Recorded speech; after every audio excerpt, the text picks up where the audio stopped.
हम लोग पढ़ रहे हैं इंडियन पॉलिटी, और इंडियन पॉलिटी में आज हम पढ़ेंगे पॉलिटिकल पार्टीज या राजनीतिक दलों के बारे में। पॉलिटिकल पार्टी क्या होती है और कितने प्रकार की राजनीतिक दल भारत में हैं, विचारधारा के आधार पर कितनी पॉलिटिकल पार्टियां हैं, और चुनाव में परफॉर्मेंस के आधार पे कितनी कैटेगरी में हम लोग पॉलिटिकल पार्टीज़ को बांट सकते हैं। साथ ही साथ भारत में पॉलिटिकल पार्टियों की विशेषता क्या रही है, इसके बारे में हम लोग देखेंगे। तो राजनीतिक दल या पॉलिटिकल पार्टी जो है वो लोगों का एक समूह होता है। ये स्वैच्छिक या वॉलंटियर है।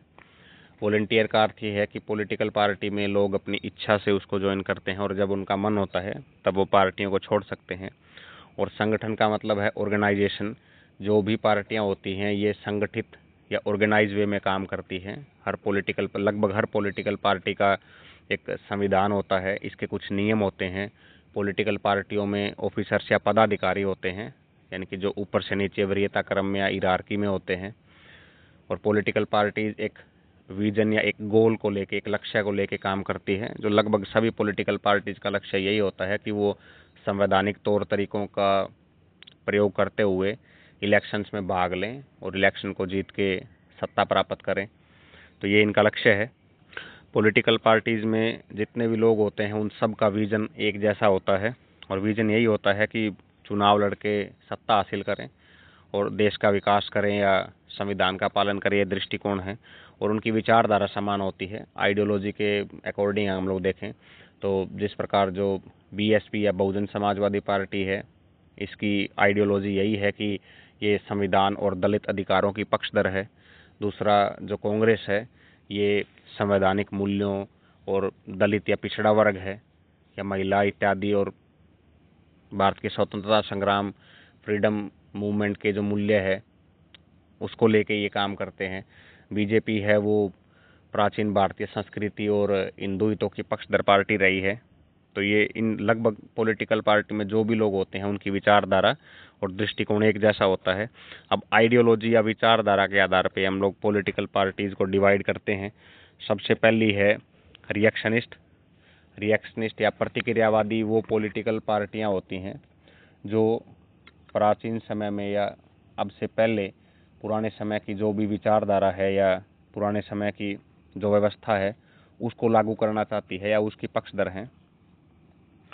इसमें जो व्यवस्था के विरुद्ध खड़े हैं ये गलत देखा गया है। प्रतिक्रियावादी पार्टी का अगर हम उदाहरण से समझे तो बेहतर समझ पाएंगे। 1947 से पहले हिंदू महासभा थी, जिसका ये लक्ष्य है, जिसका ये दृष्टिकोण था कि हमारे देश में जो हिंदू रीति रिवाज या परंपरा, सामाजिक मूल्य है, उसकी स्थापना फिर से होनी चाहिए कि जब अंग्रेज जाएंगे तो हम लोग फिर से जो वैदिक संस्कृति या उस समय जो व्यवस्था थी उसको लागू करेंगे, यानी कि वो पुरानी व्यवस्था को फिर से लागू करना चाहते हैं। फिर एक और इसका उदाहरण, भारतीय जनसंघ भी अपने आरंभिक समय में कुछ ऐसी विचारधारा लेके चला था। फिर एक और उदाहरण हम लोग जमींदारी पार्टियों का ले सकते हैं, और स्वतंत्र पार्टी जो थी वो जमींदारों की पार्टी थी। उसका लक्ष्य भी यही था कि जब अंग्रेज चले जाएंगे तो हम लोग जो जमींदारी व्यवस्था पहले से चली आ रही है उसको लागू करेंगे। तो जो प्रतिक्रियावादी पार्टी है इसका विशेषता ये होती है कि इसके अंदर प्राय समाज के उच्च वर्ग के, ऊंची जातियों के या अमीर लोग होते हैं, संभ्रांत लोग होते हैं, और ये लोग परिवर्तन के विरोधी हैं, प्रो चेंजर्स नहीं है। दूसरी पार्टी है वो रूढ़िवादी या कंजर्वेटिव पार्टी होती है। ये पार्टियां जैसी स्थिति अब है उसी में विश्वास रखते हैं, यानी कि ये लोग भी बदलाव के विरोधी हैं। जो स्थिति वर्तमान में है उन्हीं सामाजिक, आर्थिक और राजनीतिक परिस्थितियों को या व्यवस्था को बनाए रखना चाहते हैं। भारतीय जनता पार्टी इसका एक उदाहरण है। तीसरी जो है वो उदारवादी या लिबरल पार्टी होती है। उदारवादी पार्टी वो होती है जो वर्तमान व्यवस्थाओं में, जो प्रेजेंट सिस्टम बना हुआ है राजनीतिक, आर्थिक और सामाजिक व्यवस्थाओं का, उसमें बदलाव के पक्षधर हैं, लेकिन वो चाहते हैं कि ये बदलाव धीरे धीरे हो, एकदम से बदलाव ना हो, ताकि समाज में अव्यवस्था ना फैले। कांग्रेस उदारवादी दल का उदाहरण है, लिबरल का। चौथे आते हैं रिफॉर्मिस्ट। रिफॉर्मिस्ट पार्टियां या सुधारवादी पार्टी वो होती है जो वर्तमान व्यवस्था को, जो सामाजिक, आर्थिक और राजनीतिक व्यवस्था है, उसमें त्वरित या एकदम से बदलाव का पक्षधर वो है, यानी कि एकदम से बदलाव चाहती है, क्रांति का पक्षधर भी इनको बोल सकते हैं। भारत में CPI communist party of India और CPIM communist party of India marxist, ये सुधारवादी दल का उदाहरण है। जो चार विचारधारा के आधार पे जो चार कैटेगरी हमने बनाई है पार्टियों की, इसमें सुधारवादी या रिफॉर्मिस्ट को सबसे बाईं तरफ लिखा जाता है। उसके बाद इनके दाईं तरफ लिबरल है, उसके और दाईं तरफ कंजर्वेटिव या रूढ़िवादी है, और सबसे दाईं तरफ आपकी रिएक्शनिस्ट या प्रतिक्रियावादी पार्टियां रहती है। तो सुधारवादियों को वामपंथी बोलते हैं, लिबरल केंद्रीय पार्टी का उदाहरण है, और कंजर्वेटिव और रिएक्शनिस्ट है, ये दक्षिणपंथी है। दक्षिणपंथी पार्टी भारत में वर्तमान में बीजेपी है। केंद्रीय दल आपका लिबरल है जो वो कांग्रेस है, और सुधारवादी या रिफॉर्मिस्ट है यानी कि फार लेफ्ट में है, ये आपके सीपीआई और सीपीआईएम है। अब पूरी दुनिया में पार्टियों की संख्या के आधार पे अगर डिवाइड करना हो तो तीन कैटेगरी बनती है। सबसे पहले ऐसे देश आते हैं जो जिनमें सिंगल पार्टी सिस्टम है। इसका उदाहरण रूस और चाइना है, यानी कि वो देश जहाँ पे डिक्टेटरशिप या तानाशाही जैसी स्थिति है या वामपंथ या सोशलिज्म है, वो सिंगल पार्टी सिस्टम में आते हैं। ऐसे देशों को लोकतंत्र के लिए, ऐसे देशों के बारे में माना जाता है कि यहाँ पे लोकतंत्र कमज़ोर है और लोगों के पास कम अधिकार या कम राइट है। तो चीन और रूस को हमने देखा। दूसरे देश वो आते हैं जहाँ पे दो पॉलिटिकल पार्टी का सिस्टम विकसित हुआ है, यानी कि देश में दो ही पॉलिटिकल पार्टी हैं। ये देश सबसे पुराने लोकतंत्रों में से एक हैं और विकसित देशों की श्रेणी में आते हैं। ऐसा माना जाता है कि इन देशों के अंदर लोकतंत्र जो है वो मैच्योर हो चुका है, यानी कि परिपक्वता की श्रेणी में है। दुनिया का सबसे पुराना लोकतंत्र यूनाइटेड स्टेट ऑफ अमेरिका और यूरोप का जो प्राचीन महादेश की स्टेटस वाला यूनाइटेड किंगडम यानी कि इंग्लैंड इस श्रेणी में आता है। जहाँ यूनाइटेड स्टेट ऑफ इंडिया में रिपब्लिकन और डेमोक्रेट दो पार्टियां हैं, वही यूनाइटेड किंगडम के अंदर लिबरल और लेबर और जो कंजर्वेटिव दो पार्टियां हैं। उसके बाद आते हैं वो देश जहाँ पे मल्टी पार्टी सिस्टम है, यानी कि जहाँ पे लोकतंत्र थोड़ा सा बाद में आया, और इन्हें विकासशील और विकसित दोनों देश इस कैटेगरी में आते हैं। इंडिया, इटली, कनाडा, ये सभी मल्टी पार्टी यानी कि बहुदलीय व्यवस्था वाले देशों का उदाहरण है। अब बात करते हैं भारत के अंदर जितनी भी राजनीतिक दल है उनकी क्या विशेषता रही है। सबसे पहला इसमें एग्जाम्पल फीचर ये है भारतीय राजनीतिक दलों का कि भारत के अंदर मल्टी पार्टी सिस्टम रहा है, यानी कि भारत में अनेक राजनीतिक दल रहे हैं। 2024 के लोकसभा चुनावों तक भारत में 6 राष्ट्रीय दल रहे हैं, इसमें 8 गलत लिखा है। 6 राष्ट्रीय दल आपके कांग्रेस, भारतीय जनता पार्टी यानी कि बीजेपी, आम आदमी पार्टी, सीपीआईएम यानी कि communist party of India Marxist, national people's party और बहुजन समाजवादी पार्टी, ये 6 राष्ट्रीय स्तर के राजनीतिक दल हैं। इसके अलावा 58 राज्य स्तरीय राजनीतिक दल हैं। अब राष्ट्रीय और राज्य स्तरीय राजनीतिक दल क्या हैं, इसको हम इसी वीडियो में आगे डिटेल से समझेंगे। उसके बाद 2763 ऐसी राजनीतिक पॉलिटिकल पार्टी हैं जिन्होंने इलेक्शन कमीशन ऑफ इंडिया के पास रजिस्ट्रेशन तो किया है, लेकिन इलेक्शन कमीशन ऑफ इंडिया ने उनको रिकॉग्नाइज नहीं किया, यानी कि उनको मान्यता नहीं दी है राज्य या राष्ट्रीय स्तरीय दल के रूप में। दूसरा, इंडिया में लंबे समय तक यानी कि आज़ादी के बाद 70-75 सालों में, यानी कि 40-50 साल तक इंडिया में एक दलीय व्यवस्था रही है, यानी कि लगभग सिंगल पार्टी सिस्टम रहा है। इसका मतलब ये है कि बहुत लंबे समय तक देश में एक पार्टी का एक छत्र राज या एक छत्र प्रभाव रहा है। उसके मुकाबले अन्य पार्टियां जो है वो बहुत गौण या प्रमुख भूमिका में नहीं रही। 1977 तक कांग्रेस पार्टी ने देश में एक छत्र जो है प्रभाव रखा, उसके सामने कोई भी पॉलिटिकल पार्टी नहीं टिक पाई। और उसके बाद 2014 से लेके अब तक यानी कि भारतीय जनता पार्टी के सामने अन्य राजनीतिक दल जो है वो बहुत बौने प्रतीत हुए हैं।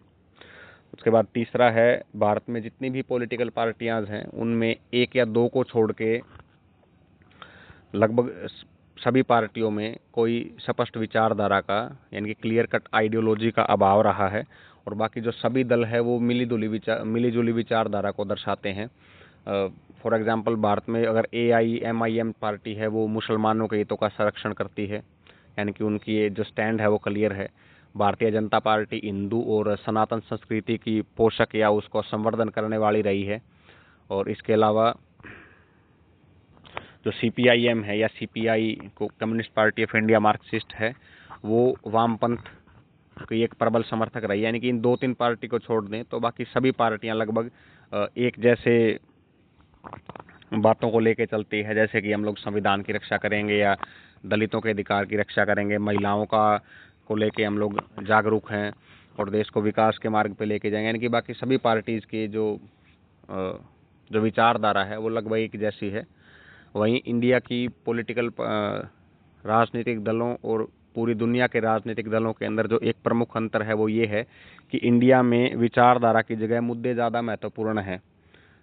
जो अमेरिका या यूरोप की अगर हम बात करें तो वहाँ पे आइडियोलॉजी ज़्यादा महत्वपूर्ण है। जैसे कि इंग्लैंड के अंदर लिबरल लेबर पार्टी और जो लिबरल है या डेमोक्रेट्स है, रिपब्लिकन है, ये आइडियोलॉजी के ऊपर चलती हैं। लेकिन इंडिया में मुद्दे ज़्यादा महत्वपूर्ण हैं। जिस प्रकार 2014 में जो करप्शन के मुद्दे पर जो कांग्रेस पार्टी को हार का सामना करना पड़ा, या 1977 में इंदिरा गांधी का देश में चुनाव हारने का मुख्य कारण वो देश में इमरजेंसी को लागू करना था, या 1984 में जब कांग्रेस ने 400 से ज़्यादा सीट प्राप्त की तो इंदिरा गांधी की मृत्यु के बाद जो सिंपथी आई।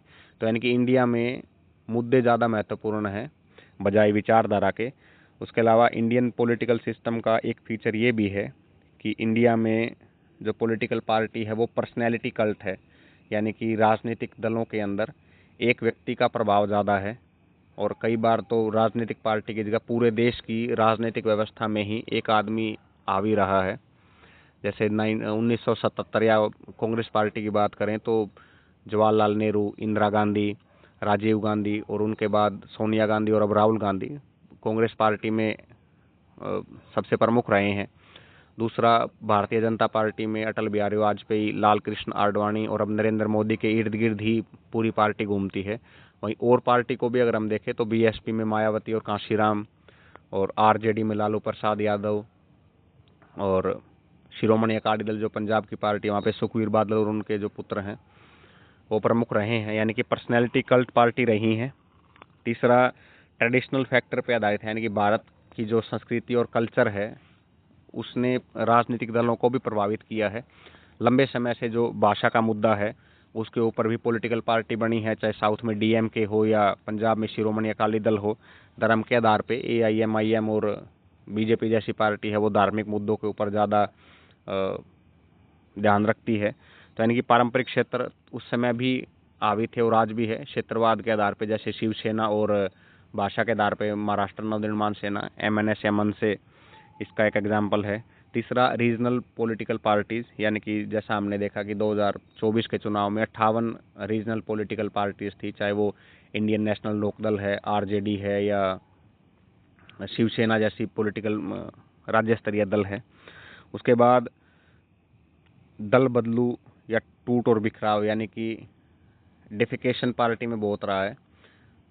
1985 तक जब तक 10वां अनुसूची नहीं जोड़ी गई थी, भारतीय राजनीतिक व्यवस्था में चुने हुए सांसद या विधायक है वो एक दल से दूसरे दल में जाते रहे। ऐसा वो धन के या पैसे के या किसी और लाभ के लालच में उन्होंने बहुत सारी सरकारों को अस्थिर करने का काम किया। अब भी हम लोग देखते हैं कि जब एक पार्टी की सरकार जाती है या इलेक्शन का टाइम आता है तो बहुत सारे नेता जो है वो एक पार्टी से दूसरी पार्टी में स्विच कर जाते हैं अगर उन्हें इलेक्शन में टिकट नहीं मिल रही है या किसी और भी कारण को लेके।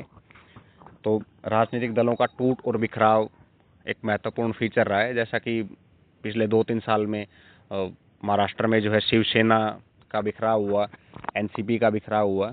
तो नेताओं का एक जगह से दूसरी जगह आना, पार्टियों का बनना और बिगड़ना भारतीय राजनीतिक दलों की एक विशेषता रही है। उसके बाद है कि लंबे समय तक देश में शक्तिशाली विपक्ष का अभाव रहा है। हमने पहले भी देखा कि जब एक पार्टी हैवी राजनीति में हावी रही, 77 तक कांग्रेस के सामने कोई भी दल जो है वो नहीं टिक पाया, यानी कि कांग्रेस का एक छत्र राज रहा है। 2014 से 24 तक BJP के टाइम में भी विपक्ष की भूमिका बड़ी नगण्य रही, यानी कि विपक्ष के पास इतनी संख्या नहीं थी।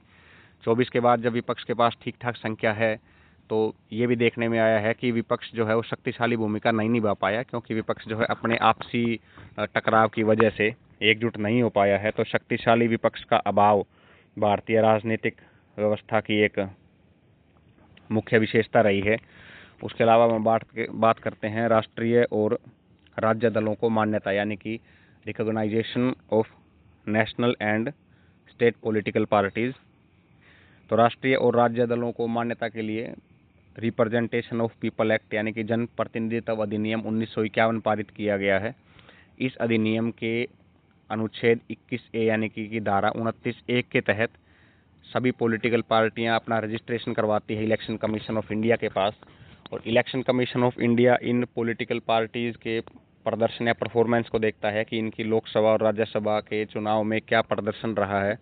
इस प्रदर्शन के आधार पे इलेक्शन कमीशन ऑफ इंडिया इन्हें राष्ट्रीय राजनीतिक दल या फिर राज्य राजनीतिक दल के बारे में मान्यता देता है। और जो राज्य और राष्ट्रीय राजनीतिक दल का दर्जा प्राप्त जो भी पॉलिटिकल पार्टीज हैं, इनको कुछ विशेषाधिकार या प्रिविलेजेस मिलते हैं।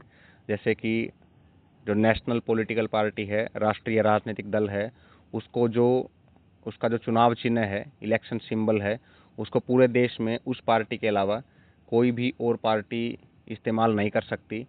और जो राज्य स्तरीय राजनीतिक दल है, उसके चुनाव चिन्ह या इलेक्शन सिंबल को उस स्टेट में, यानी कि जिस स्टेट में वो स्टेट पॉलिटिकल पार्टी है, उसके अलावा कोई भी और पार्टी या कोई भी और जो व्यक्ति है इलेक्शन लड़ने वाला, उसको इस्तेमाल नहीं कर सकता। दूसरा, चुनाव के समय में जब लोकसभा और विधानसभा के चुनाव होते हैं, उस समय सरकारी टीवी और सरकारी रेडियो चैनल के ऊपर इन राजनीतिक दलों को कुछ टाइम अलॉट किया जाता है, जिसमें इन पॉलिटिकल पार्टी के विज्ञापन चलते हैं, जिससे ये चुनाव प्रचार कर सकते हैं। इसके साथ ही साथ इन राजनीतिक दलों को, यानी कि स्टेट पॉलिटिकल पार्टी और नेशनल पॉलिटिकल पार्टी को, चुनाव के समय में एक फ्री इलेक्टोरल रोल यानी कि मुफ्त निर्वाचक सूची दी जाती है। निर्वाचक सूची यानी कि वो वोटर लिस्ट है जिसके अंदर सभी वोटर्स की लिस्ट होती हैं, यानी कि उनके एड्रेस और फोटो, इनके नाम और वोटर आईडी इत्यादि होती है।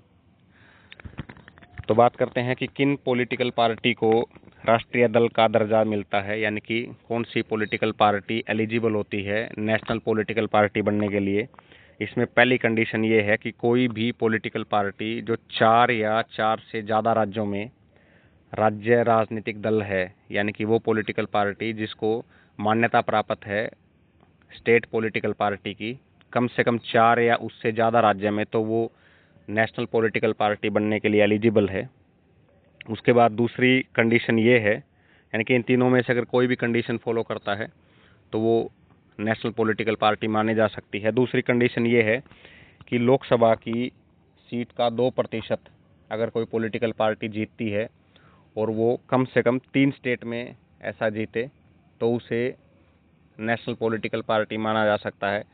एग्जाम्पल से समझे तो लोकसभा की वर्तमान संख्या 550 है, तो इसका 2% हुआ 11 सीट, यानी कि अगर कोई भी पॉलिटिकल पार्टी 11 लोकसभा की सीट जीतती है, 11 एमपी किसी पार्टी के जीत जाते हैं, और वो एमपी कम से कम 3 स्टेट से आने चाहिए, तो वो एक नेशनल पॉलिटिकल पार्टी बन सकती है। यानी कि अगर आम आदमी पार्टी या कोई भी पार्टी जैसे कि इंडियन नेशनल लोकदल अगर 11 एमपी इनेलो के जीत जाते हैं, और वो 11 एमपी, टोटल 11 एमपी 3 स्टेट से है, जैसे हरियाणा, पंजाब और राजस्थान, तीनों के मिला के अगर 11 एमपी जीत गए किसी भी पार्टी के या इनेलो के, तो इंडियन नेशनल लोकदल है वो राष्ट्रीय राजनीतिक दल का मान्यता प्राप्त करने की हकदार है।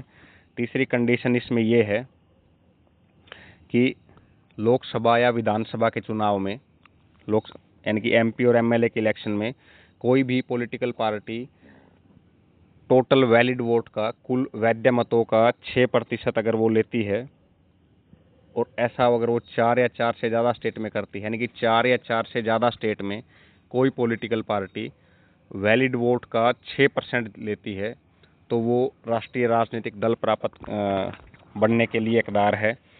और अभी जो छठी राष्ट्रीय राजनीतिक दल बना है आम आदमी पार्टी, वो इस तीसरी कंडीशन को फुलफिल करने के पश्चात ही उसको दर्जा मिला है। आम आदमी पार्टी ने पंजाब, दिल्ली, गुजरात और गोवा के इलेक्शन में 6% वोट उसने लिए थे लोकसभा और विधानसभा चुनाव को मिला के, तो उसको स्टेटस मिला है।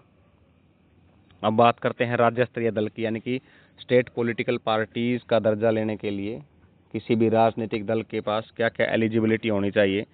सबसे पहला ये है कि अगर किसी पॉलिटिकल पार्टी को राज्य विधानसभा के चुनाव में 6% वैलिड वोट और 2 एमएलए अगर उसके जीत जाते हैं, 2 विधानसभा की सीट जीतने में कामयाब है, या लोकसभा के चुनाव में वैलिड वोट का 6% और 1 एमपी अगर एक सांसद उसका जीत जाता है तो वो राज्य स्तरीय दल का दर्जा उसको मिलेगा।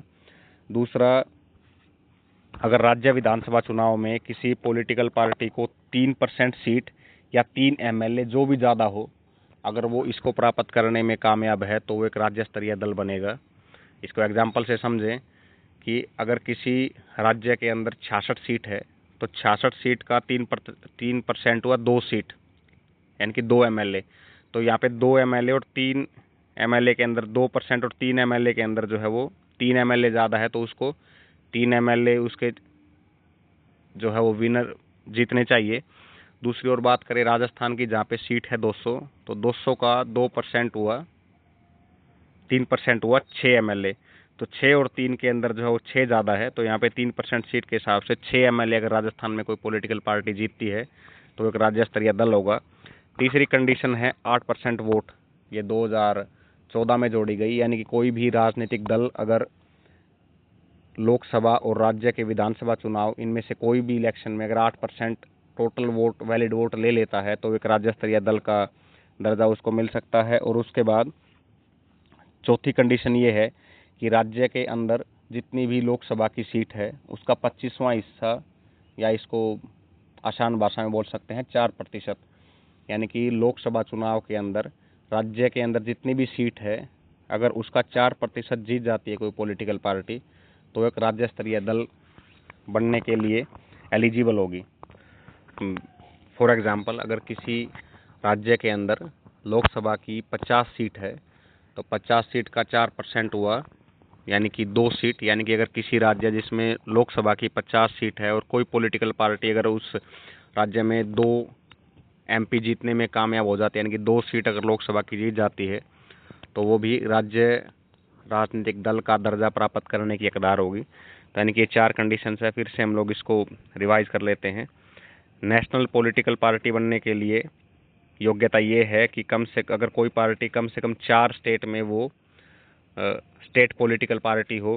कंडीशन नंबर 2, अगर कोई पॉलिटिकल पार्टी लोकसभा के चुनाव में कम से कम अगर 2% लोकसभा की सीट यानी कि 11 सीटें लोकसभा की जीत जाएं और वो सीटें कम से कम 3 या 3 से ज़्यादा स्टेट को मिला के जीती हो तो वो एक राज्य स्तरीय राष्ट्रीय स्तर का दल बनेगा। और तीसरा, अगर कोई भी राजनीतिक दल एमपी या एमएलए के इलेक्शन में 4 या 4 से ज़्यादा स्टेट में 6% से ज़्यादा वोट सिक्योर करता है तो वो एक नेशनल पॉलिटिकल पार्टी बन सकता है, जैसा कि आम आदमी पार्टी ने किया।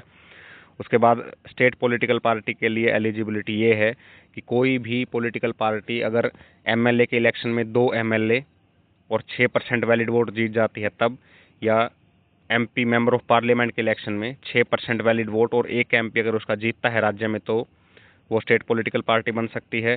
दूसरी कंडीशन, अगर राज्य विधानसभा चुनाव में कोई भी पॉलिटिकल पार्टी 3% सीट या फिर 3 एमएलए जो भी ज़्यादा हो अगर वो जीत जाए। तीसरी कंडीशन, कोई भी पॉलिटिकल पार्टी अगर राज्य के लोकसभा या विधानसभा के चुनाव में 8% वोट वैलिड वोट जो है वो गेन कर लेती है। और चौथी कंडीशन ये है कि राज्य के अंदर जितनी भी लोकसभा की सीट है उन सीटों का अगर 4% या 1/25 सीट वो जीत जाती है तो भी वो राज्य स्तरीय दल होगा।